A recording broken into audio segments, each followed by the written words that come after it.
sholat, tapi pikiran melayang. Begini jawaban Rasulullah yang menggetarkan hati. Pada suatu majelis Rasulullah, suasana terasa begitu tenang.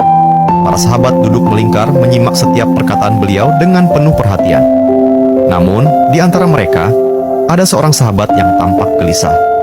Jemarinya saling menggenggam, matanya menunduk, dan napasnya terasa berat. Setelah beberapa saat ragu, ia akhirnya mengangkat wajah dan berkata dengan suara lirih, "Wahai Rasulullah, aku ingin bertanya, tetapi aku khawatir pertanyaanku ini akan membuatku semakin malu di hadapan Allah." Rasulullah pun tersenyum lembut, menatapnya penuh kasih sayang. "Katakanlah, wahai saudaraku, tidak ada pertanyaan yang membuat seseorang hina jika ia bertanya untuk mencari kebaikan." Sahabat itu menarik napas dalam, matanya mulai berkaca-kaca.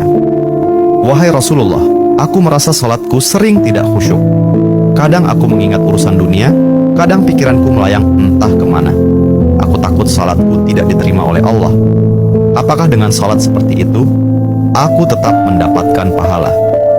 Suasana majelis seketika menjadi hening. Para sahabat lainnya ikut menunduk, merasakan kegelisahan yang sama.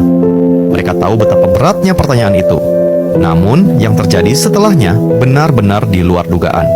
Rasulullah tidak langsung menjawab. Beliau menatap sahabat itu dengan penuh kelembutan. Lalu tiba-tiba air mata mulai membasahi pipi beliau. Para sahabat terkejut. Mereka jarang melihat Rasulullah menangis dalam situasi seperti ini.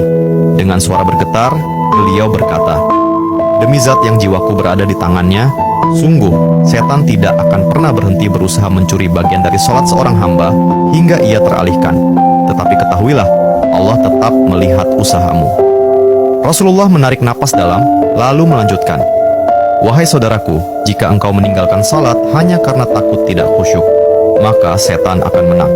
Tetapi jika engkau tetap berusaha salat meski pikiranmu teralihkan, ketahuilah bahwa setiap kali engkau berusaha kembali kepada Allah dalam salatmu, saat itulah Allah menyambutmu."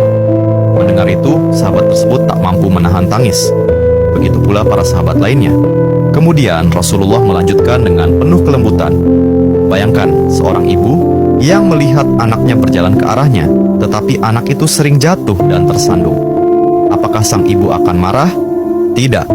Ia justru akan berlari menghampirinya, mengangkatnya, dan mendekapnya erat. Itulah Allah. Ia lebih penyayang daripada seorang ibu kepada anaknya. Selama engkau terus kembali, Allah akan selalu menerimamu." Air mata mengalir di pipi sahabat itu. Kata-kata Rasulullah begitu menusuk hatinya. Sejak hari itu, ia tidak lagi putus asa dalam sholatnya. Ia tetap berusaha khusyuk, dan setiap kali pikirannya melayang, ia mengingat nasihat Rasulullah. "Setiap kali engkau berusaha kembali, saat itulah Allah menyambutmu." Jangan pernah berhenti. Berusaha. Jika kisah ini membuka wawasan kita, yuk berbagi. Biar banyak yang tercerahkan. Setiap satu kebaikan dibalas Allah 10 kali kebaikan. Barokallah forever. Amin ya Rabbal Alamin ya Mujibas Sailin.